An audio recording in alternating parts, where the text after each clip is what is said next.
For decades, Moe Howard's garage stood locked tight, a mysterious vault guarding secrets from Hollywood's golden era, untouched by time, its contents a puzzle that sparked whispers among those who knew of it, and when it was finally cracked open, the treasures inside left fans and collectors stunned. So why was it sealed for so long? What was Moe hiding? Stick around because the story of this garage is wilder and more heartfelt than anyone could have imagined.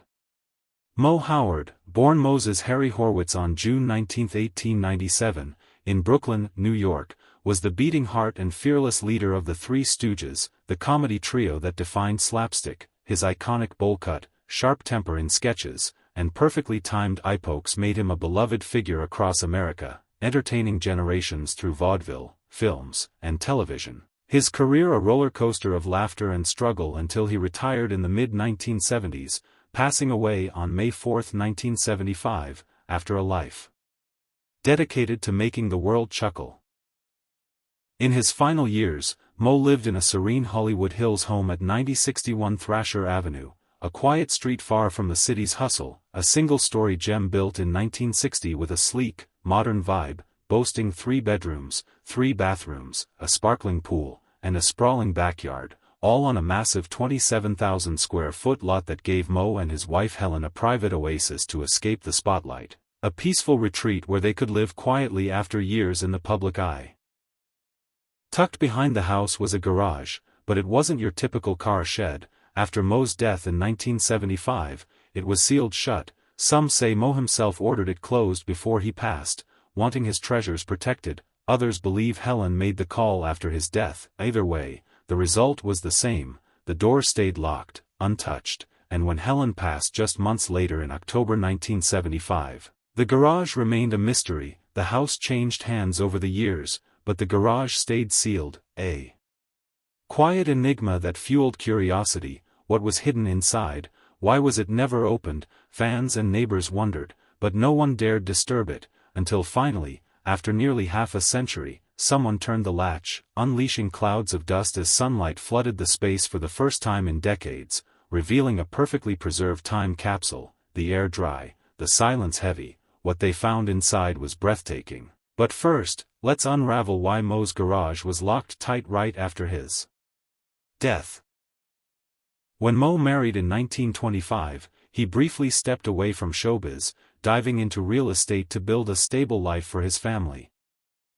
A practical move driven by his new role as a husband, but his heart belonged to the stage, and by the late 1920s, he was back, launching the iconic era of the Three Stooges. Despite their growing fame, Moe, Larry, and Curly faced tough financial times. Columbia Pictures paid them peanuts. Fans thought they lived like kings, but they earned just $7,500 per short film, split 3 ways. About $2,500 each, roughly $20,000 a year, a modest sum for their grueling schedule and the massive success of their comedy. Worse, they got no residuals when their films were replayed, and the studio downplayed their popularity, tricking them into thinking their work wasn't a hit, which kept them from demanding better deals. So Moe leaned on savvy real estate moves and careful budgeting, not blockbuster paychecks, to secure his future.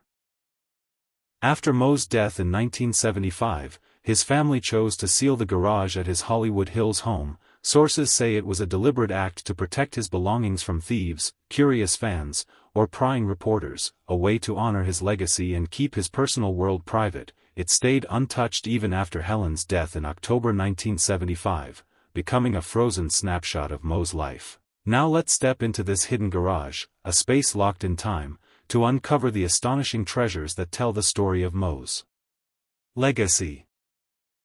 The garage wasn't just for parking. Built in the classic mid-century Hollywood style, it had smooth concrete floors, sturdy enough for heavy cars, with shelves lining the walls for tools, manuals, and spare parts. A workbench hinted at Moe's hands-on nature, perhaps tinkering with repairs or organizing his space with care. Inside were 2 stunning vehicles. First, a 1952 Cadillac Series 62 sedan, a symbol of elegance with a 190 horsepower V8 engine, its sleek lines, chrome accents, and wide bench seats capturing the bold spirit of post-war America. For Moe, this car wasn't about flash but about comfort and dignity, a reflection of his grounded personality off-screen. the second was a 1967 Cadillac sedan DeVille, his daily ride in later years, longer and lower with smooth curves, wraparound windows, chrome details, leather seats, wood trim, and modern touches like power windows and air conditioning, a car of quiet luxury that showed Moe's taste for quality without showiness. Both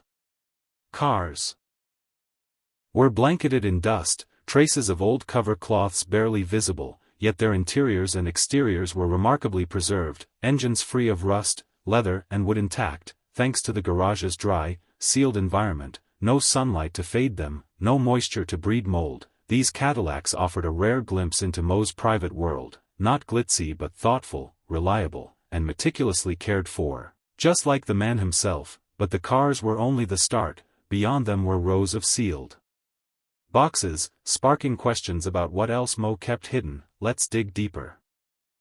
Leading many to believe Moe lived humbly, holding on to belongings not for profit but as pieces of his identity. Some think he sealed the garage to protect his legacy from exploitation, a vault of pride and dignity. Others suggest it was accidental, forgotten as family passed and no heirs stepped in. Fans call it a crypt, a time capsule of a simpler time. Moe wasn't just a comedian, he was a symbol of joy, resilience, and slapstick's golden age, a comedic genius and family man. The garage, a shrine to the man who shaped their childhoods. Moe's legacy goes beyond his bowl cut and pratfalls. He was the Stooges' backbone, steering them through showbiz storms. Born in 1897 in Brooklyn to a working-class Jewish family, he left school early to chase theater dreams, scraping by on small vaudeville gigs. His big break came with Ted Healy, joined by Shemp and later Larry, forming the Three Stooges. Moe's leadership and comic timing made their antics iconic, but studios never paid them fairly. No residuals despite millions in revenue. Moe lived modestly, likely sealing his garage to shield his privacy and legacy. Fans celebrate him at the Stoogium in Ambler, Pennsylvania, a 3-floor museum with 100,000 Stooge artifacts, scripts, costumes, and personal items, a theater playing their shorts, a haven for fans worldwide, especially at annual events and meetups. A 2025 Howard family reunion near Los Angeles united Moe, Curly, and Shemp's descendants, sharing stories and honoring the Stooges, a touching moment for fans. Moe's legacy unites people through laughter and grit. So what do you think of the garage finds? Do they reveal Moe's hidden world, or were they meant to stay secret? Share your thoughts below, like and subscribe for more Stooge stories. Thanks for watching, see you next time.